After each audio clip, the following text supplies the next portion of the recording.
Welcome back to the Anfield Exchange, and this Friday it's the first game of a Premier League season. Liverpool, the champions, are back at Anfield taking on Bournemouth, and we're going to preview it here. So, listen, we know everything we've done in pre-season has built up to this point right now, and it's going to be, we need to get off to the best possible start. It's the first game, it's the season opener, and we need to go out there and show that Liverpool are title contenders. We need to put the fear into opponents' eyes, and just show that we are the team that everybody's expecting us to be this season. That's not to heap pressure on the lads, but also to a degree, there is pressure on them. We need to go and win the Premier League trophy, and we need to show that from the offset. I'm going to do things a little bit different this time, and I'm going to start off with the starting 11. And then we'll talk about the game. So, in terms of a starting 11, I think it's going to be Alisson, Frimpong, Van Dijk, Konate, Kirkes.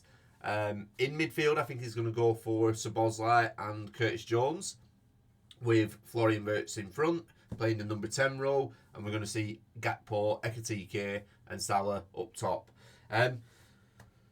Okay, so it is the team that started the Community Shield, and what I want to say first is we must see an improvement from that performance against Crystal Palace at the weekend. We can't put in a similar performance, or we will not take 3 points in this fixture. The Szoboszlai Jones partnership in the middle is what worries me a little bit, to be honest. I think there's a case. We know McAllister and Gravenberch are the first team midfield double pivot. Obviously, Gravenberch is suspended for this game. I don't think you're going to see McAllister start because he's just not ready. He's not played. I think he's played 45 minutes of pre-season against Bilbao, and then he's come in and played about half an hour of the Community Shield.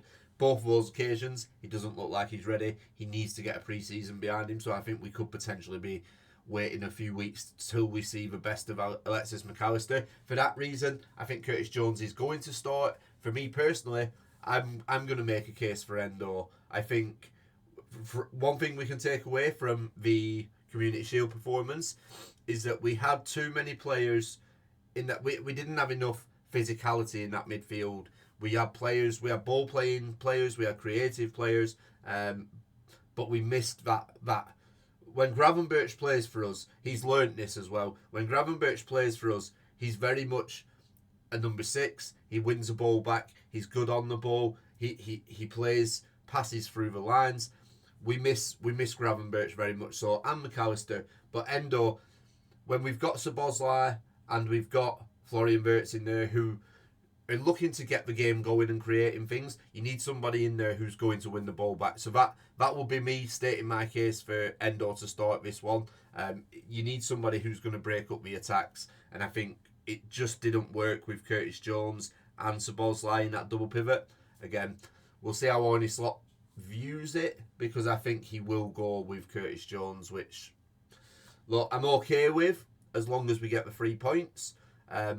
My worry is I'm not really sure what Curtis Jones is. I don't believe he's a double pivot. For me, he should be the backup for Florian Wirtz. I think he's an ego player. He likes to get on the ball and make something happen. He likes to take the praise for it.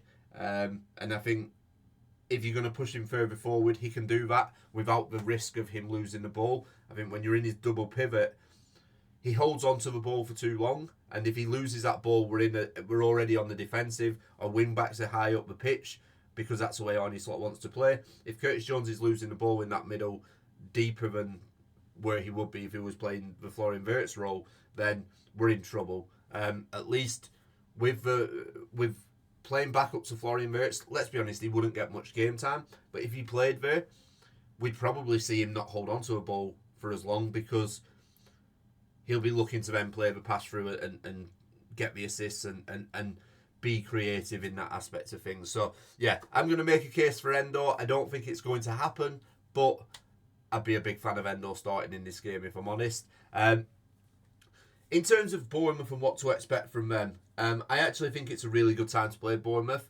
Obviously, they've gone through a lot of changes in this window. Zaborni's left. Kirkes has obviously come to Liverpool.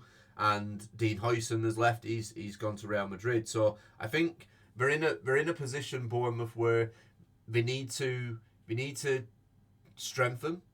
They need to get used to playing with each other, because I don't think pre-season is long enough for you to gain an understanding with new teammates, and same goes for Liverpool, to be honest. So I think this is a perfect time to play them, because I think Bournemouth will do a good job this year, despite what we've lost. But I think it might take time, and they might be in for a bit of a slow start.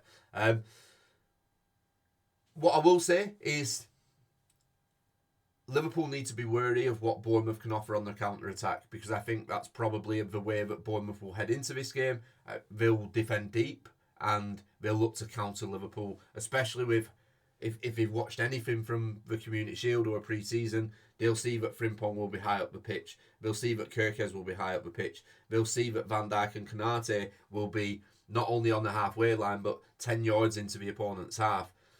That worries me. It has all pre-season. If we play that high up the pitch, we are susceptible to a counter-attack.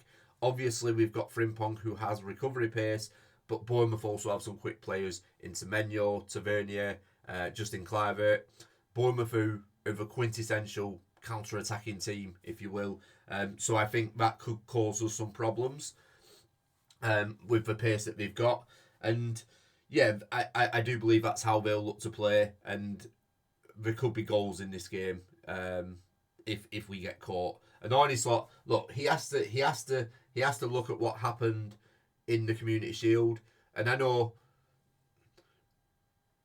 we looked comfortable for a lot of the first half. The second half, we lost momentum. We seemed to sit deeper, but we looked like there was a system error with the way we were set up. Kerkez coming inside, Gakpo dropping into left back. That just didn't work. So I'm looking to see some changes from Arne Slot. To be honest, I don't want to say this, but I think there's a chance Andy Robertson could start at the weekend. The reason I say that,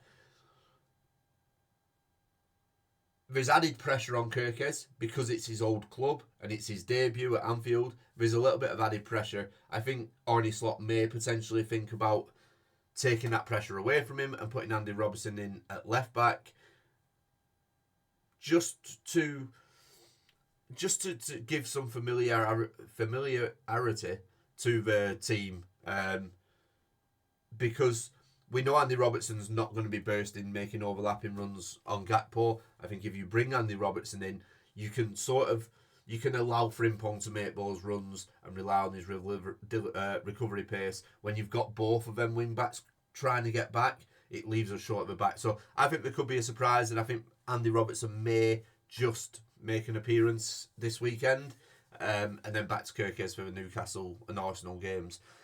What to expect from Liverpool? Like I say, amendments to the back line potentially. I don't, like I said, I don't think we can defend as high up as we did in the Community Shield. I think we've got to sit a little bit deeper. Obviously, with the pace that Bournemouth have, Van Dijk and Konate, and it pains me to say this, but I think they could be caught out, and I'm not sure Van Dijk and Konate at this current time are the quickest to deal with the threats that Bournemouth have.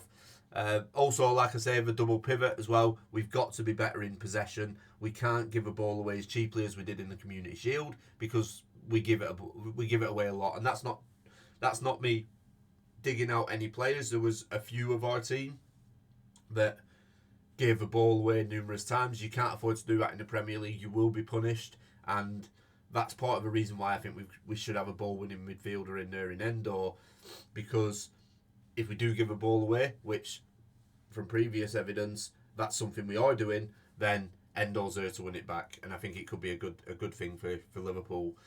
The main thing I'm looking to see, though, I need to see Salah bounce back. He had a bit of a stinker at the weekend. I think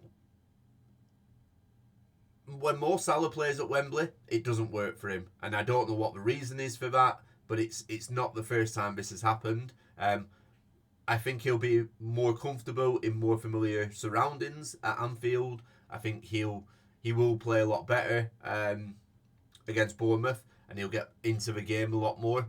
Certainly in that first half, he didn't really have anything going on going for him in the first half against Crystal Palace. But yeah, Mo Salah back at Anfield. I want to see a performance. I'm not necessarily worried about Mo Salah. I think it's clear that he's lost a yard of pace, and that makes it more difficult to run at your man and dribble past your man. I think Mo Salah probably will play a little bit more centrally this season, but yeah, I want to see a lot more from Salah in this game. Like I say, I'm not worried about it, but if we start to see performances like that, certainly at Anfield, certainly first game of the season, if we see performances like that creep in, then I think we could potentially have to sort of start asking questions. And yes, Mo Salah is one of the greatest players in Liverpool's history, but equally we've got to look at it from a here and now and say, right, is Salah pulling his weight in this team? That sounds ridiculous right now. I'm sure it'll be fine. He's going to come up. He's going to come up with the goods. He always does. But essentially, we need a more controlled performance as well. We need a more controlled performance, keep possession, and not have it as gung-ho as what it was in the Community Shield. We need to make sure that we are dominating the possession, dominating the ball, and we don't give Bournemouth the opportunity to make any counter-attacks. In terms of a score prediction, and this is where I'll finish it, in terms of a score prediction, I think Liverpool will have quite a comfortable 2-0 victory. And I'm going to go for goals for Gakpo and one for Mo Salah as well.